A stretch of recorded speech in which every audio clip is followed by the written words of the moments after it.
Line of control Sundarbani के उस इलाके में आज तक सबसे पहले पहुंचा हुआ है जो बीएसएफ का फॉरवर्ड डिफेंस लोकेशन है।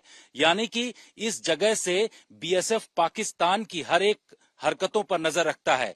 जब ऑपरेशन सिंदूर के बाद पाकिस्तान बौखलाया और उसके बाद बड़े स्तर पर उसके द्वारा फायरिंग की गई इस इलाके में, बीएसएफ ने मुंहतोड़ जवाब पाकिस्तान को इस इलाके से भी दिया।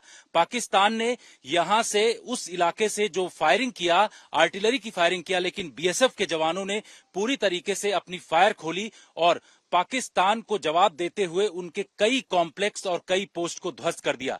इस पर हमारे साथ बातचीत करने के लिए मौजूद हैं बीएसएफ के डीआईजी वीरेंद्र दत्ता जी। सर, आप लोगों ने जिस तरीके से पाकिस्तान के दांत खट्टे इस इलाके में किए, चाहे अखनूर सेक्टर हो, सुंदरबनी सेक्टर हो, हर एक जगह बीएसएफ ने बड़ी तबाही पाकिस्तान की जी, सेक्टर सुंदरबनी के अंदर ही सबसे ज्यादा फायर आया था।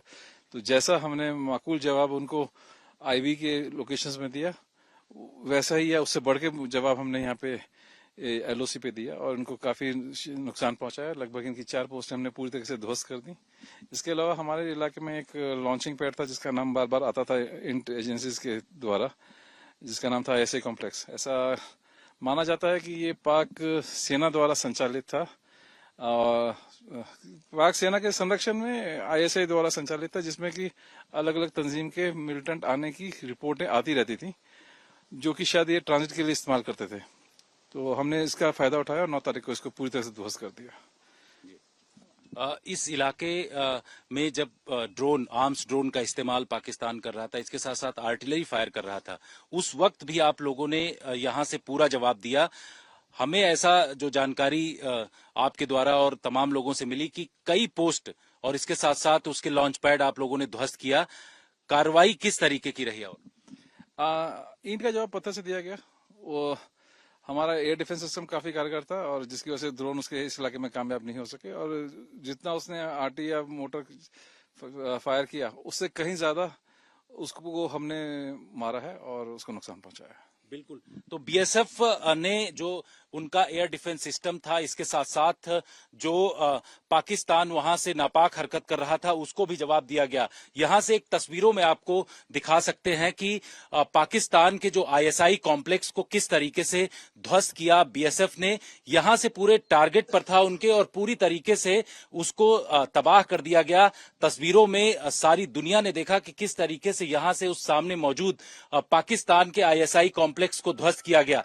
अब यहां पर पूरी तबाही मची हुई है और जो तस्वीरों में आप देख रहे हैं कि जो भी पोस्ट पाकिस्तान की यहां पर मौजूद हैं, एक भी गतिविधि नहीं हो रही है।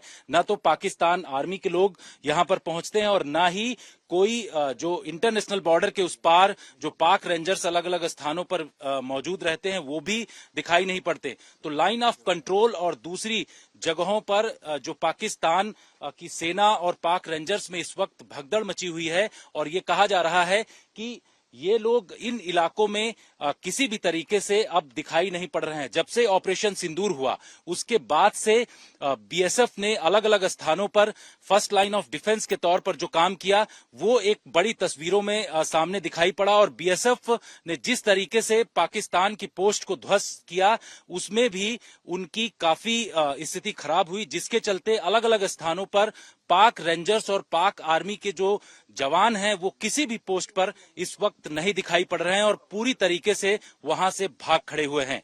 कैमरामैन अनिल जायसवाल के साथ लाइन ऑफ कंट्रोल से जितेंद्र सिंह, आज तक। गर्मियों की छुट्टी होने वाली थी, मेरे पापा आने वाले थे, तो हम लोग सभी खुश थे। तो मैं बेड पे चढ़ के डांस कर रहा था, लेकिन वो पहले ही आ गए। फ्रीज